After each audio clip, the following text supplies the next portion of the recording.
Coordinate ज्यामिति का तीसरा क्लास आज हम लोग देखेंगे। जो हम लोग पढ़े थे कि किसी भी नियामक को x upon x comma y के रूप में लिखा जाता है। ये जो फॉर्म होता है इस फॉर्म को हम लोग कहते हैं कार्टेशियन फॉर्म। क्या कहते हैं? Cartesian form.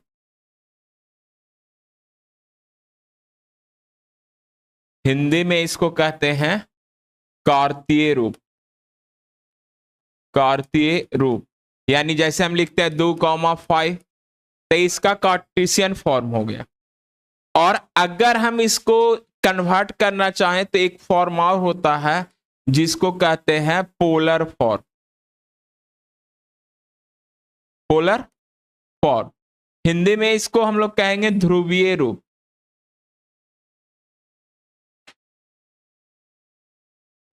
ध्रुवीय रूप। अब ये जानिए ध्रुवीय रूप होता क्या। ध्रुवीय रूप में जो x कॉमा वाई को जो हम 2,5 के रूप में लिखें यहां पर, तो इसका जो ध्रुवीय रूप में लिखाता है r cos theta comma r sin theta के रूप में लिखाता। और ये आता कैसे है, इसको बनाना कैसे है, इस पर आज हम लोग चर्चा करेंगे।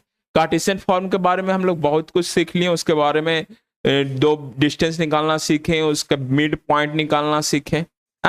और अगर पोलर फॉर्म से क्वेश्चन आता है तो पोलर फॉर्म कैसे, कार्टेशियन फॉर्म को पोलर फॉर्म में कन्वर्ट भी किया जाता है, वो भी सिखाएंगे। पहले कार्टेशियन फॉर्म पोलर फॉर्म का जो ये इक्वेशन बनता है x कॉमा वाई बराबर आई कॉस थीटा और r साइन थीटा, इसके बारे में पहले हम लोग समझेंगे होता क्या। देखिए एक्चुअली देखा जाए ये ग्राफ हम लोग ऐसे खींचते हैं, ये इसका x, ये x डैश, ये y और ये y डैश। ठीक है। अगर यहां का एक पॉइंट है, इस पॉइंट ए को हमको दर्शाना है किस फॉर्म में, कार्टेशियन फॉर्म।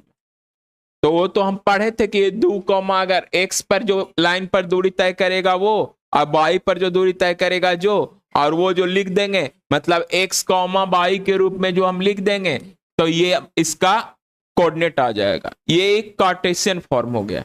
लेकिन अगर हम इसको वही काम यहां से करते हैं, जैसे देखिए इसको यहां से मिलाएंगे तो यहां से इसको मिलाएंगे तो ये x एक्स से इसकी दूरी हो गया। ठीक। और इसको अगर यहां से मिलाएंगे तो ये y एक्स की दूरी हो गया। हुआ कि नहीं हुआ? और अगर याद कीजिए इसको यहां से ऐसे मिलाएं, इसको यहां से ऐसे मिलाएं तो ये हमारा हो गया ओरिजिन से एक बिंदु के बीच का डिस्टेंस निकल कर आएगा। ओरिजिन से ए बिंदु के बीच का डिस्टेंस। अब यहां पर आप गौर कीजिए तो ये जो लेंथ था ये हमारा y है, क्योंकि ये y एक्स के पैरेलल। एक बात याद कीजिए, बताए थे और कि अगर कोई लाइन y एक्स के पैरेलल है, y एक्स के पैरेलल है, मतलब कि x का वैल्यू वहां पर कुछ भी होगा और y बराबर क्या होगा, 0, तब ना y के पैरेलल होगा। और x का पैरेलल y का पैरेलल, दो स्थिति बनता है। पहले इस पर अभी चर्चा करते फिर उसको बताएंगे, याद पर आइएगा नहीं तो भूल जाएंगे। देखिए यह हो गया। और ये आपका x है, जब ये x के बीच की दूरी है तो ये भी तो x के बीच की दूरी है। तो यहां से एक एंगल बना, और ये एंगल इसको अगर हम थीटा मान लेते हैं तो ये एंगल के सामने ये जो आपको दिख रहा है ये क्या दिख रहा, 90 डिग्री। तो 90 डिग्री आपका क्या है, परपेंडिकुलर है। और ये इसका बेस और ये इसका हाइपोटेनस। इस हाइपोटेनस को हम लोग r से अगर डिनोट करते हैं, किसे डिनोट करते हैं, r,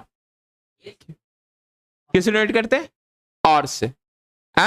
तो देखो अगर हम यहां पर हाइपोटेनस और बेस की बात करते हैं तो tan थीटा में होता है हाइपोटेनस और बेस। tan थीटा बराबर यहां देखें तो यहां हो जाएगा tan थीटा बराबर y upon x। tan theta बराबर हो जाएगा बाई अपॉन एक्स। और अगर देखो tan थीटा में क्या क्या होता है, sin थीटा और cos थीटा दोनों होता है।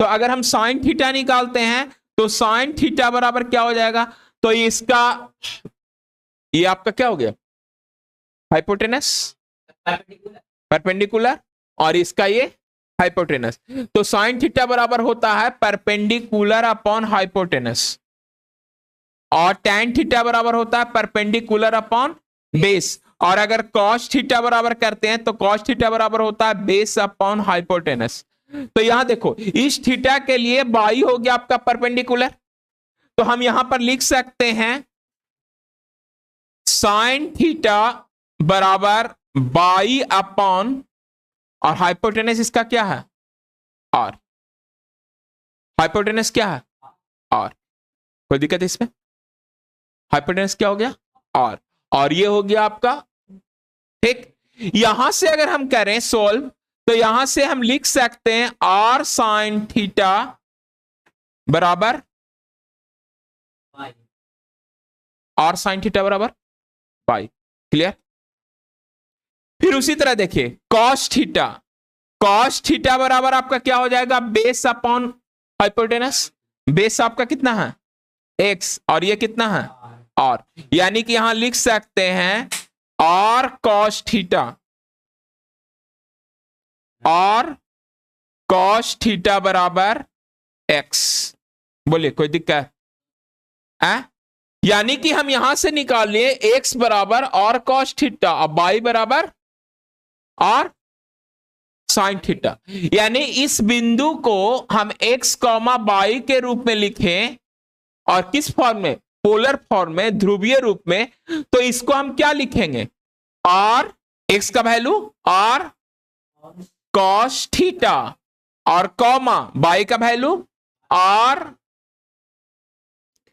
Are sine theta.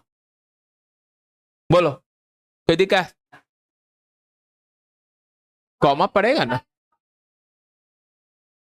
X comma by होता है ना, ये एक्स का वैल्यू और ये बाई का, तो ये जो पॉइंट निकला हमारा किसका निकला, एक्स और बाई का कोऑर्डिनेट निकला, किस फॉर्म में, पोलर फॉर्म में। अगर जरूरत होगा आपके बुक में तो इसको से आपको पोलर फॉर्म में कन्वर्ट करना पड़ेगा, कोई वैल्यू देगा और उसको निकालना पड़ेगा। दूसरी बात ध्यान रखिएगा, यहां से ये tan थीटा बराबर होता है by upon x, tan theta बराबर बाई अपॉन एक्स, ये by upon x tan theta जैसे ही करोगे ना तो तुमको यहां से थीटा का वैल्यू ज्ञात होगा, किसका वैल्यू ज्ञात होगा, थीटा का वैल्यू,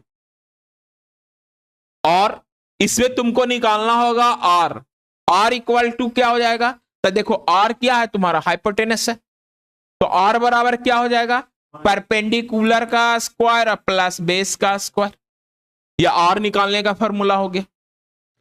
और थीटा निकालने के लिए आपको tan थीटा का प्रयोग करना होगा, tan थीटा बराबर by upon x, tan theta बराबर बाई अपॉन एक्स, इससे आपका क्या होगा tan थीटा ज्ञात हो जाएगा, होगा या नहीं होगा, बोलो समझ रहे बात को है? और इस प्रकार से हम किसी भी कार्टेशियन फॉर्म को पोलर फॉर्म में कन्वर्ट कर सकते हैं। एक पहले इसको नोट कीजिए और इस पर एक क्वेश्चन करवाएंगे, और क्वेश्चन के हिसाब से हम समझेंगे कि इसको कैसे बनाया जाता है। देखिए एक क्वेश्चन है 1,√3, ये 1,√3 ये जो फॉर्म है एक्स कॉमा वाई का है, और ये जो फॉर्म आपका कहलाएगा, सॉरी इसको ब्रैकेट में नहीं लिखेंगे, गोल करके नहीं लिखेंगे, ये आपका कार्टेशियन फॉर्म का है, और इसको कन्वर्ट करना है, चेंज करना है आपको, चेंज इनटू पोलर फॉर्म,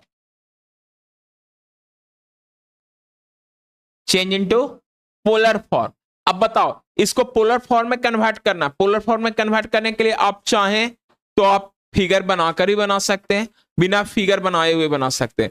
आपको 2-3 बातों को याद रखना है। सबसे पहला बात, इसमें चेंज करने के लिए आर निकालना होगा, क्योंकि जो पोलर फॉर्म जो होता है इसका जो कोऑर्डिनेट होता है वो लिखाता है किस फॉर्म में, एक्स कॉमा वाई को, इसके कोऑर्डिनेट को हम लिखेंगे, एक्स कॉमा वाई को हम लोग क्या लिखेंगे आर कॉस थीटा, और आर साइन थीटा, और ये कहां से आया पीछे बता चुके हैं। इसके बाद हमको जरूरत पड़ेगा टैन थीटा का। टैन थीटा का जरूरत क्यों पड़ेगा? टैन थीटा, ये आपको जो फॉर्म दिया हुआ है ये समझो टैन ही का रूप दिया हुआ। याद कीजिए पीछे यहां पर आपको बताए थे, ये थीटा के सामने ये परपेंडिकुलर और ये आपका बेस, ये परपेंडिकुलर और ये बेस, और टैन थीटा बराबर होता है परपेंडिकुलर अपॉन बेस। यानी कि जैसे ही यहां पर करेंगे बाई अपॉन एक्स, पहले बाई का मान रखना है और उसके बाद एक्स का मान निकलना है, यहां से आपका थीटा निकल कर आ जाएगा। क्या निकल के आ जाएगा? थीटा निकल के आ जाएगा। इसके बाद हमको निकालना होगा आर। क्या निकालना होगा? आर। आर जो है ये यहां पर देख लीजिए, आर आपका हाइपोटेनस है, और हाइपोटेनस बराबर होता है अंडर रूट परपेंडिकुलर का स्क्वायर प्लस बेस का स्क्वायर। तो इसके लिए इसमें हो जाएगा आर बराबर अंडर रूट बाई का स्क्वायर और प्लस एक्स का स्क्वायर। काम खत्म। आपको फिगर बनाकर बनाना है, फिगर बनाकर बनाइए, बिना फिगर का भी आप इसको सॉल्व कर सकते हैं। सबसे पहले हमको निकालना क्या होगा? आर। आर जैसे ही फाइंड आउट करेंगे तो यहां पर देखो ये आपको है तो आगे वाला एक्स होता है और पीछे वाला वाई होता। तो यहां जैसे ही सॉल्व करेंगे तो क्या लिखेंगे? अंडर रूट रूट 3 का स्क्वायर प्लस 1 का स्क्वायर। जैसे ही इसको सॉल्व करेंगे 3 और प्लस 1 अंडर रूट 4, और अंडर रूट 4 का कितना हो गया? 2, और इक्वल टू 2, और बराबर 2 हो गया। अब यहां पर थीटा निकालना है। थीटा निकालने के लिए आपको क्या बोले कि टैन थीटा रखना है, टैन थीटा, और थीटा का मान है रूट 3 अपॉन 1, रूट 3 अपॉन 1, और रूट 3 अपॉन जो 1 जो वैल्यू है वो टैन थीटा में 60 डिग्री का मान होता है। टैन 60 बराबर होता है रूट 3 बटा 1। टैन से टैन कैंसल, थीटा बराबर 60 डिग्री। थीटा का वैल्यू 60 डिग्री हो गया। अब हम सब कुछ निकाल लिए जो हमको चाहिए। अब सीधे हम इसको पोलर फॉर्म में रख देंगे। पोलर फॉर्म में रखने के लिए हमको क्या चाहिए? एक्स कॉमा वाई बराबर पहले आर चाहिए। आर आपका कितना है? 2। एक्स कॉमा वाई लिख रहे हैं पोलर फॉर्म में, तो सबसे पहले हमको क्या चाहिए? आर चाहिए। आर बराबर क्या आया? 2, और उसके बाद कॉस, और कॉस के बाद क्या? थीटा।